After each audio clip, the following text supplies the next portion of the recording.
Did you like the movie? Did you like the movie? Did you like the movie అంటే మీకు cinema నచ్చిందా? మీకు cinema నచ్చిందా అని ఇంగ్లీష్లో ఏమనాలి? Did you like the movie? Are you ready to go now? ఇప్పుడు వెళ్ళడానికి మీరు సిద్ధంగా ఉన్నారా? ఈ క్షణం ఇప్పుడే వెళ్ళడానికి మీరు సిద్ధంగా ఉన్నారా అని ఇంగ్లీష్లో అడగాలంటే ఏమనాలి? Are you ready to go now?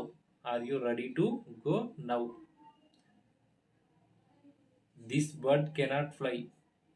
ఈ పక్షి ఎగరదు. ఈ పక్షి ఎగరదు అన్నప్పుడు మనం ఇంగ్లీష్లో ఏమనాలి? This bird cannot fly.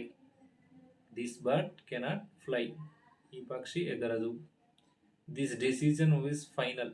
This decision is final అంటే ఈ నిర్ణయం అంతిమం, ఇదే ఫైనల్ తీర్పు. ఈ మాటే శాసనం అంటాం అంటే నా ఫైనల్, ఇదే మాట నిర్ణయం, అంతిమ నిర్ణయం అంటాం.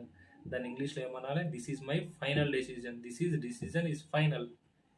దిస్ డెసిజన్ ఈజ్ ఫైనల్ అంటే నా యొక్క నిర్ణయమే చివరిది, అంతిమది. This is my book.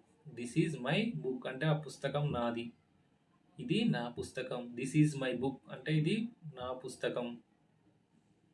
I like it very much. ఇది చాలా బాగా నచ్చింది. మనకి ఏదైనా వస్తువు బాగా నచ్చింది అనుకో, I like it very much. ఇంకా బాగా నచ్చింది అంటే I like it very much అంటే ఇంకా బాగా నచ్చింది అని అర్థం. I cannot believe it. నేను నమ్మలేకపోతున్నాను. మనకి ఏదైనా గవర్నమెంట్ జాబ్ వచ్చింది, సడన్గా ఎవరైనా చెప్పి దాన్ని మనం నమ్మలేకపోతున్నాము అంటాం కదా. సో దాన్ని ఏమంటాం? నమ్మలేకపోతున్నాం అంటే ఏదైనా అనుకోంది జరిగింది అనుకో, నమ్మలేకపోతున్నాము అంటాం. ఆ నమ్మలేకపోతున్నాను ఇంగ్లీష్లో ఏమంటాం? I cannot believe it. నేను దాన్ని నమ్మలేకపోతున్నాను. Watts happen? ఏం జరిగింది? వాట్స్ హ్యాపెన్ అంటే అక్కడ ఏం జరిగింది. ఇట్స్ హ్యాపెన్ ఏం జరిగింది అట్లా. ఇట్ ఈజ్ న్యూ అంటే ఇది కొత్తది. ఇట్ ఈజ్ న్యూ అంటే ఇది కొత్తది. ఇంకా ఫార్ములేషన్ చేయాలంటే ఏం చేయాలి? ఇట్ ఈజ్ ఓల్డ్ అంటే ఇది పాతది. ఇట్ ఈజ్ ఓల్డ్ ఇది పాతది. ఇట్ ఈజ్ న్యూ అంటే ఇది కొత్తది. అట్లా ఇంకా కొత్తగా ఇంకా ఫోర్స్ అనేవి ఫామ్ చేసుకోవచ్చు.